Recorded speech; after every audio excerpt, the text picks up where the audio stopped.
தேமுதிகவின் 25வது ஆண்டு கொடி நாளான நேற்று பொதுச் செயலாளர் பிரேமலதா விஜயகாந்த் தலைமை அலுவலகத்தில் கட்சியின் கொடியை ஏற்றினார். அதன் பிறகு செய்தியாளர்களை சந்தித்து பேசிய அவர், அதிமுகவுடன் கூட்டணி அமைத்த போது கையெழுத்து இடப்பட்டு உறுதி செய்யப்பட்டதுதான் ராஜ்யசபா பதவி.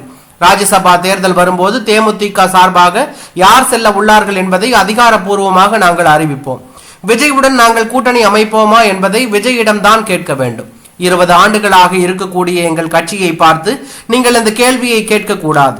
ஏற்கனவே நாங்கள் எந்த கூட்டணியில் இருக்கின்றோம் என்பதை ஒவ்வொரு முறையும் சொல்லிக் கொண்டுதான் இருக்கிறோம்.